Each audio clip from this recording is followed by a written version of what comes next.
No Espaço Plural desta quarta-feira, nós vamos debater as frentes eleitorais para 2022. Faltando agora pouco mais de um ano para as eleições presidenciais, o cenário está se alterando, com o enfraquecimento do apoio popular ao presidente Jair Bolsonaro e o surgimento de uma possibilidade real de uma terceira via.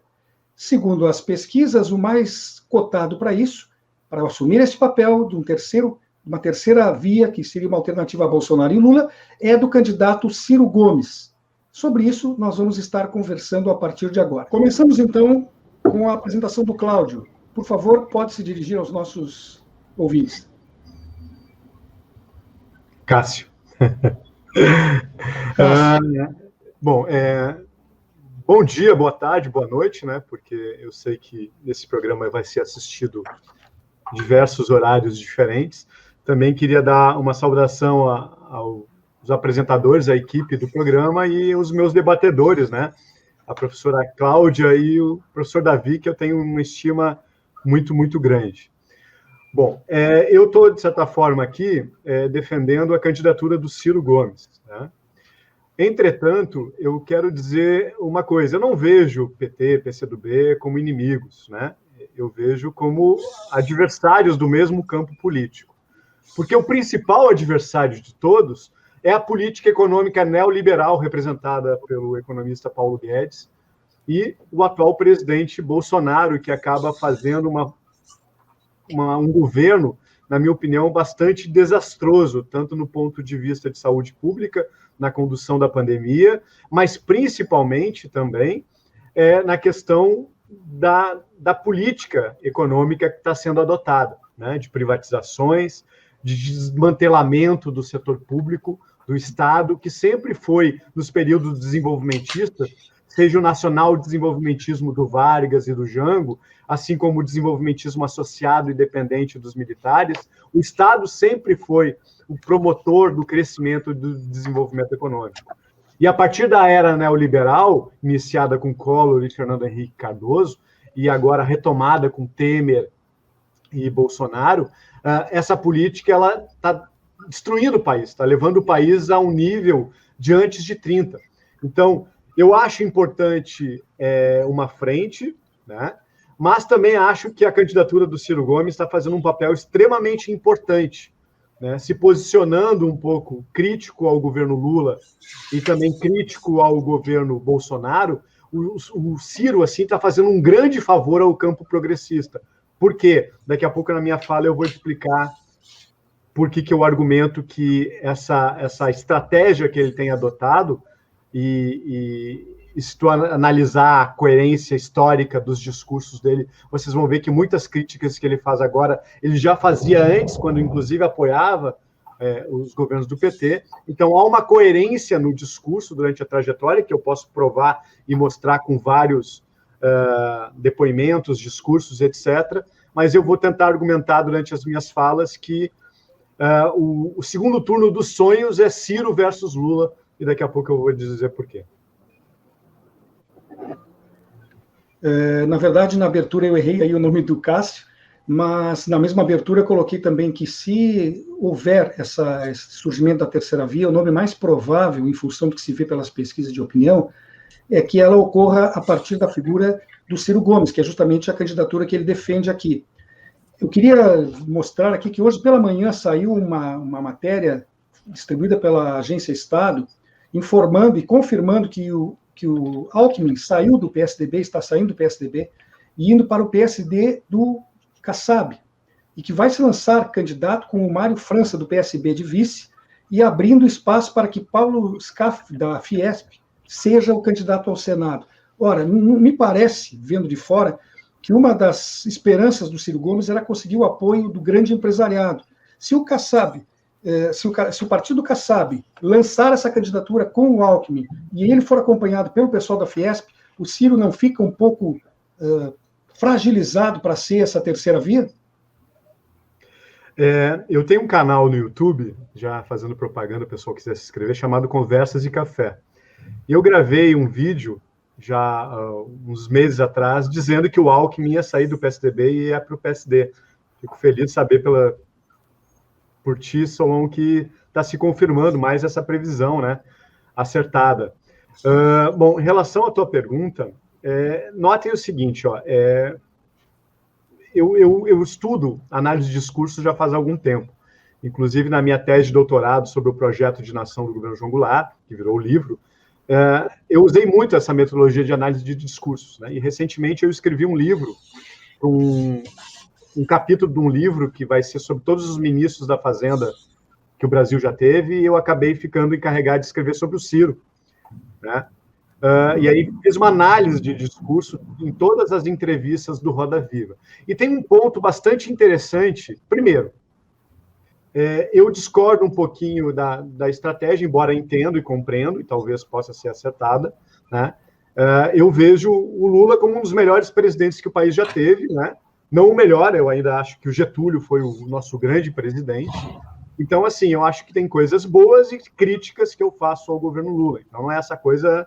Há muita diferença entre o Lula e Bolsonaro, ou seja, o Lula está dentro do campo democrático e o Bolsonaro, enfim, é o neoliberalismo misturado com pitadas e intenções autoritárias.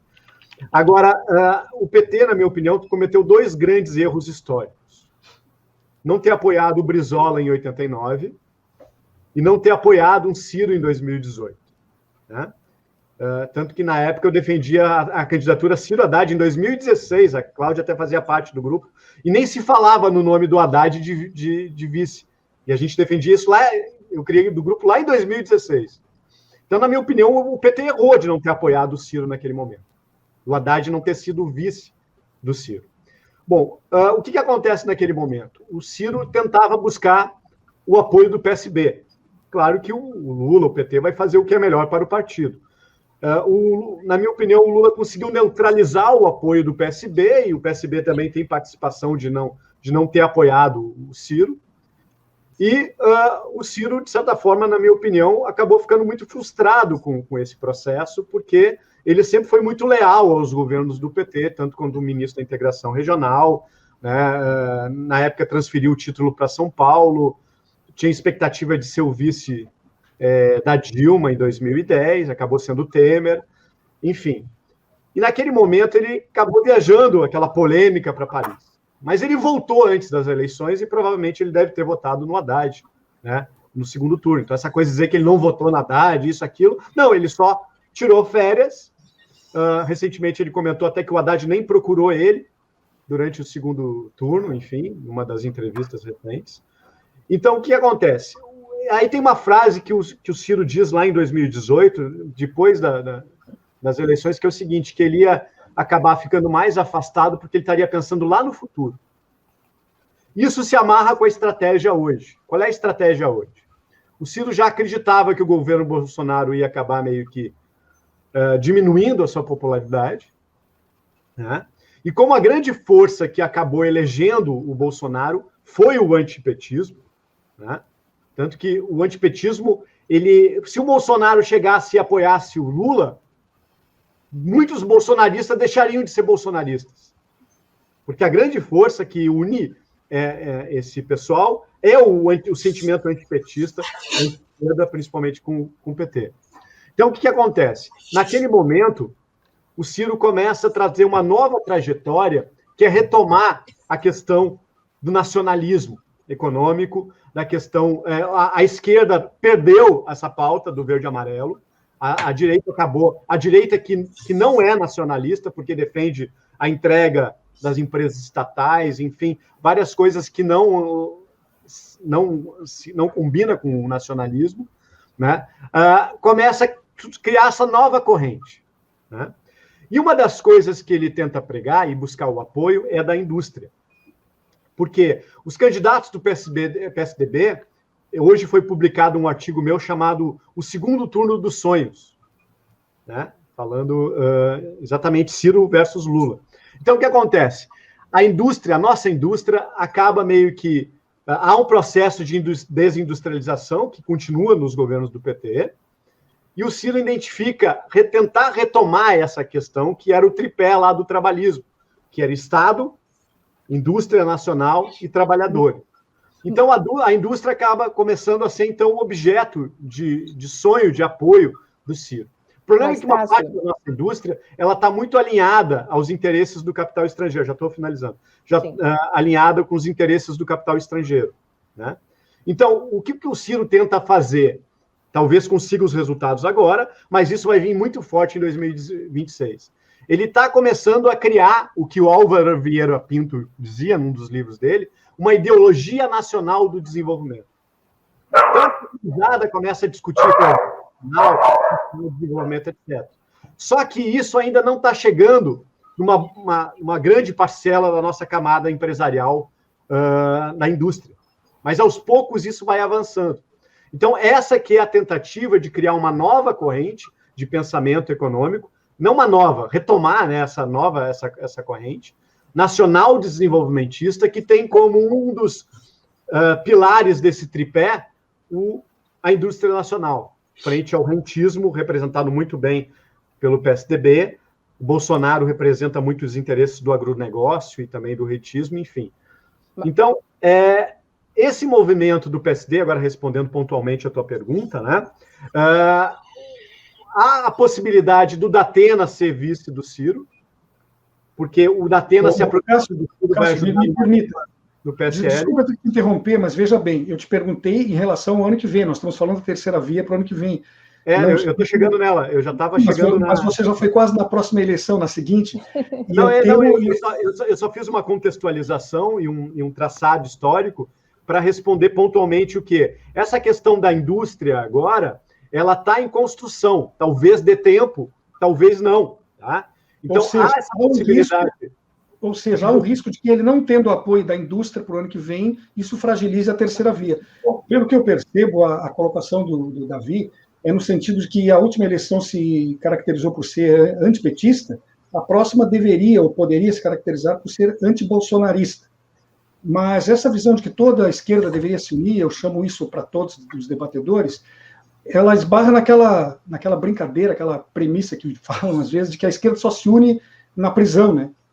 Como é que a gente pode esperar alguma coisa tão pragmática de que o pessoal esqueça essas discussões agora, nesse último ano, e consiga colocar um projeto acima das divisões que existem historicamente dentro dos partidos de esquerda?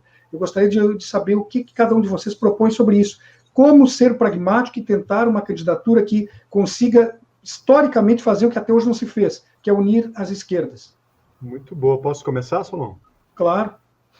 Bom, é muito boa a tua pergunta e o teu questionamento, tá?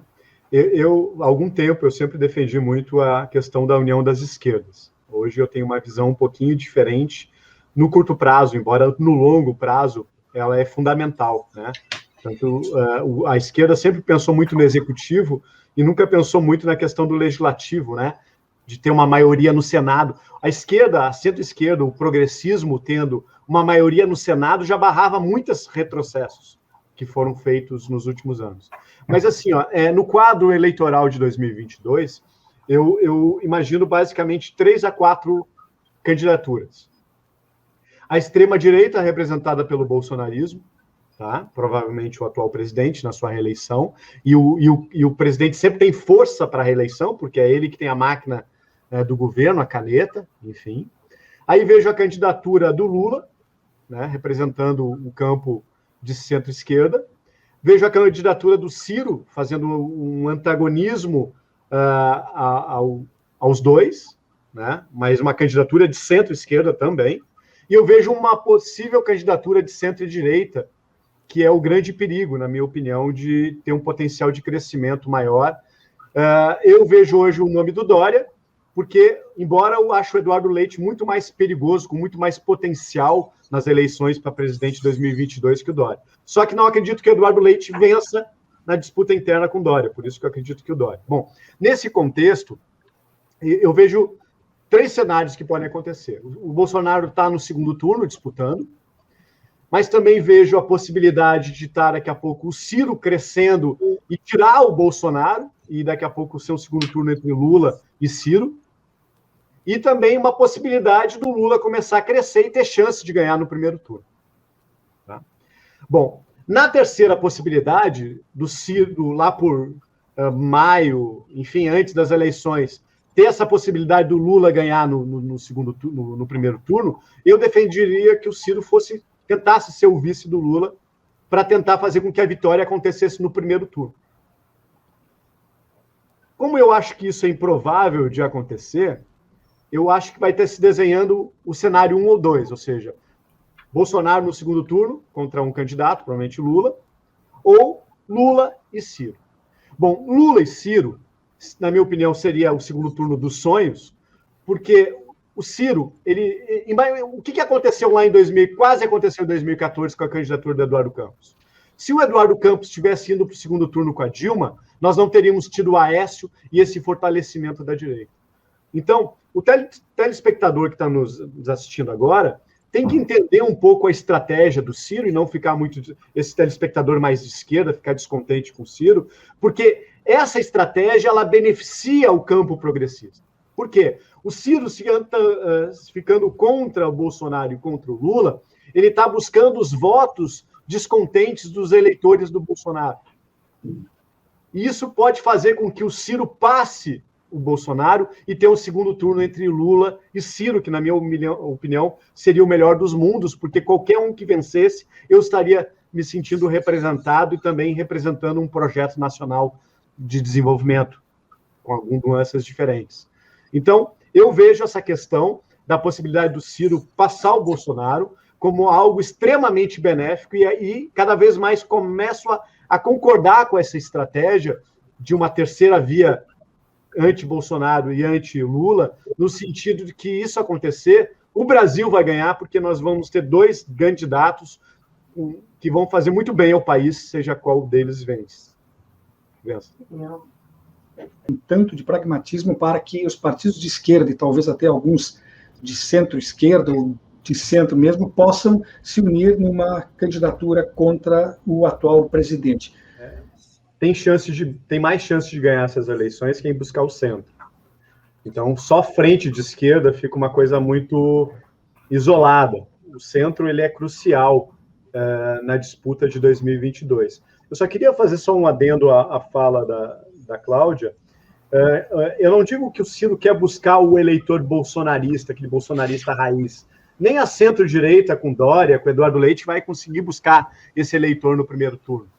Eu digo que a estratégia do Ciro ela consiste em buscar o voto do eleitor que votou lá no Bolsonaro e que está descontente agora. Ele não quer votar no PT, mas também não quer, ficou descontente, ficou decepcionado com o Bolsonaro. Então, essa que é a estratégia, que eu acho que é uma estratégia, ela é arriscada, mas ela pode ser ela pode dar certo. E se ela for certo, provavelmente Ciro pode estar chegando no segundo turno, né? Bom, em relação à questão da eleição em si, da frente, com certeza, um projeto nacional de desenvolvimento ele é importante. Mas, para isso, a gente tem que reverter algumas coisas que acabaram ficando para trás, tanto nos governos do Fernando Henrique Cardoso quanto do próprio Lula. Embora na questão social o Lula fez um excelente governo, ele acabou não conseguindo reverter o processo de desindustrialização, né? Muito pela questão da taxa de câmbio, né? Por não ter adotado uma macroeconomia desenvolvimentista, com desvalorização do câmbio, diminuição mais ainda da taxa de juros. Notem, no governo Bolsonaro nós tivemos a menor taxa de juros da história, que é incompreensível. E nem por isso o país cresceu. É incompreensível porque o governo Bolsonaro se propõe. Claro que foi uma conjuntura que aconteceu com que a taxa de juros fosse baixa. Então, a gente tem que pensar, sim, o projeto nacional de desenvolvimento e que o Davi falou dessa questão.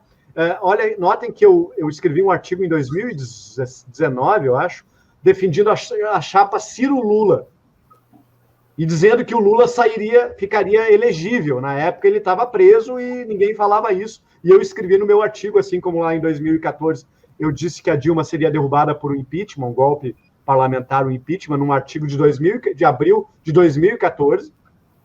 Eu adiantei, previ, acabei tendo sorte de acertar. Assim como eu acho que essa união, ela pode ser costurada, como eu falei, se o Lula despontar, eu defenderia que o Ciro fosse, e aí fizesse um consórcio de partidos de centro-esquerda que meio que negociasse com posições nos estados em cima de um projeto nacional de desenvolvimento. Mas tem muita coisa a se fazer. As reformas de base do Jango ainda estão na pauta do dia, né? Reverter o processo de desindustrialização. Agora, também seria muito bom o segundo turno entre Ciro e Lula. Mas você coloca, Cássio, Cássio, que se o Lula despontar, defende de que se apoie todos a candidatura do Lula. Você acha que o Ciro faria isso com tranquilidade, a desistência da sua candidatura? Acho difícil. Como eu estou dizendo, aqui é a minha opinião, né? E muitas vezes ela acaba sendo, lá no PDT, às vezes, o Cássio é petista, aí no PT, o Cássio é cirista. Enfim, porque a minha visão, a minha ideia, ela está acima dos partidos. Ela vê o que eu acho, na minha opinião, embasado num pouco do conhecimento que eu tenho de economia, do que eu defendo que é o melhor para o meu país, né? Sobre um projeto nacional de desenvolvimento trabalhista. Então, eu acho que isso teria que ser uma costura com o PDT, né? Porque o Ciro está num partido, e se o partido decidir uma coisa, provavelmente ele... E eu não acredito que o Ciro vá sair do PDT, como disse, né? Que gente que disse que trocou de partidos, etc. Não, eu acho que ele se encontrou. Mas, assim, eu acho que era uma coisa que teria que ser discutido, né? Porque se tiver chance de ganhar no primeiro turno, é muito bom para tentar barrar o movimento golpista, que faz tempo que eu digo que ele existe e que ele está em marcha para o país. Agora, se não acontecer, eu quero dizer para vocês também que um segundo turno entre Ciro e Lula também é muito bom para o país, né? Então, por isso que o eleitor mais ligado ao PT, ao PDT, primeiro, não pode votar nulo. Tá? O meu medo, que aí o Davi falou muito bem, mas aí é que tá, nessa disputa Cássio, entre Lula e Ciro, começa a se detonar pontes, implodir pontes. Esse é o meu grande medo. Né? Eu vejo gente simpatizante do PT dizer que se for Ciro e Bolsonaro vai votar nulo, assim como eu vejo simpatizantes do Ciro, se for Lula e Bolsonaro votar nulo. Esse é o grande inimigo, não votar nulo, tu está votando contra o país. Né? Então, pelo que eu entendi da posição do Davi, e acho até que os outros pode ser que concordem, na verdade, nós estamos diante de uma situação que é muito importante acabar com o risco do voto nulo, voto branco. Né? Aquela história, nesse candidato não voto de maneira nenhuma. Né? Precisamos, então, é mais importante, talvez, nesse momento, decidir para neutralizar esta possibilidade. É isso que eu consigo entender? A rejeição tem que ser combatida antes de se buscar o apoio. Isso que tu falou é uma coisa que eu tenho alertado bastante tempo, né? Porque há um cirismo sendo construído, e esse cirismo, ele, de certa forma, ele acaba repetindo algumas técnicas do bolsonarismo, né? E é isso que eu digo, olha, PT, Lula, Bolsonaro não são iguais, são muito diferentes. Enfim, o principal inimigo, o Lula e o PT acaba sendo um adversário, né? E o neoliberalismo, que é o inimigo, que é a grande mal ao país, né? Agora, nota, esse ponto é um ponto... A gente tem muitas convergências aqui. Talvez poucas divergências, pelo que eu conheço do Davi e da Cláudia. Muito mais convergências, coisas parecidas do que divergências. E essa questão da preocupação com o voto nulo, que o Davi trouxe muito bem, né? Ela tem que ser uma coisa que tem que ter... É muito complicado, e agora eu estou tentando analisar por trás da estratégia do Ciro, né? É muito complicado eu dizer para o eleitor que não gosta muito do PT, mas não quer mais voltar no Bolsonaro, e ver o Ciro falando bem do PT, entendeu? Então, é uma estratégia muito... Só que isso, os partidos têm que estar por trás dessa construção. A fundação do PT tem que estar dialogando com a fundação do PDT, com a fundação do PCdoB, e essa questão dos pontos programáticos, né, do projeto, ela tem que estar sendo costurada pelos partidos, para justamente criar, para manter pontes, para não serem implodidas na oratória, no discurso de campanha, que muitas vezes acaba sendo acalorado, porque é justamente que é isso que, infelizmente, acaba trazendo o público nos tempos atuais, né? Então, eu gostaria de agradecer a participação de vocês. Infelizmente, nós temos um tempo para cumprir, né? Também temos outros compromissos, todos nós. Então, eu gostaria de dar 1 minuto e meio para cada um concluir a sua manifestação, encaminhando, então, para o final do debate. Já agradeço de antemão o respeito ao tempo. Cássio, então, 1 minuto e Bom, meio. em primeiro lugar, eu queria dar os parabéns ao Espaço Plural, né, por estar trazendo tão importante tema para a discussão, para ser falado, né? Queria dizer que a gente tem basicamente 2 grandes riscos, né? Um é de uma tentativa de não aceitar o resultado das eleições e tentar tumultuar isso até por meio de uma tentativa de golpe. E o segundo é a mudança do sistema eleitoral, fazendo com que daqui a pouco, fim do segundo turno, ou daqui a pouco um semipresidencialismo, um parlamentarismo às avessas, que acaba meio que minando, né, a possibilidade de retomar uma agenda nacional de desenvolvimento trabalhista inclusivo, né? Então, eu acho que essas são 2 grandes ameaças. E, por fim, eu vejo que uma nova eleição, daqui a pouco, do próprio Lula, embora como eu digo, é uma candidatura que fará benefícios ao país, né? Embora eu acho que o Ciro pode avançar mais ainda. Por quê? Porque ele acaba não trazendo essa polarização que vai existir também com o Ciro, caso o Ciro seja eleito, né? O antipetismo que foi construído contra o PT e contra o Lula, vai ser criado um antipedetismo, como já houve o antigetulismo, anticirismo. Isso é um processo, porque qualquer governo que pense no povo, que pense nos interesses nacionais, vai ter fortes inimigos, né, históricos, que vão fazer frente a isso. Mas essa polarização, o que acontece no governo Lula? Vai ter aquele empresariado já organizando manifestações nos parques, etc., etc., e o nosso país precisa um pouco respirar numa certa tranquilidade e uma tentativa de uma unificação, pelo menos uma parcela muito...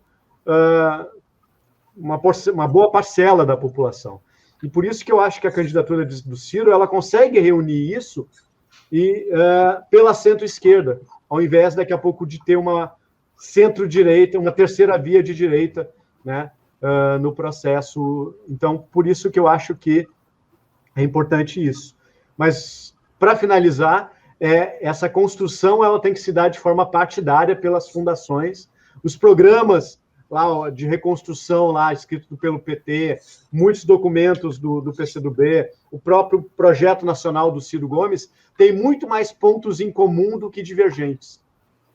E esses pontos comuns são muito mais divergentes do que o outro lado, representado pelas candidaturas do próprio Bolsonaro, Dória, Eduardo Leite, etc., no que tange a questão socioeconômica. Obrigado. O programa Espaço Plural é uma realização do Comitê em Defesa da Democracia e do Estado Democrático de Direito. Diretor da rede Estação Democracia é Benedito Tadeu César, cientista político e professor. Coordenadora da rede Estação Democracia, Núbia Silveira. A apresentação do programa é de Clarissa Henning. Clarissa Henning. E Solon Saldanha. A produção é colaborativa com a rede Estação Democracia. E a técnica é de Babiton Leão. Muito obrigada. Obrigada a participação de todos. Tenham um bom dia.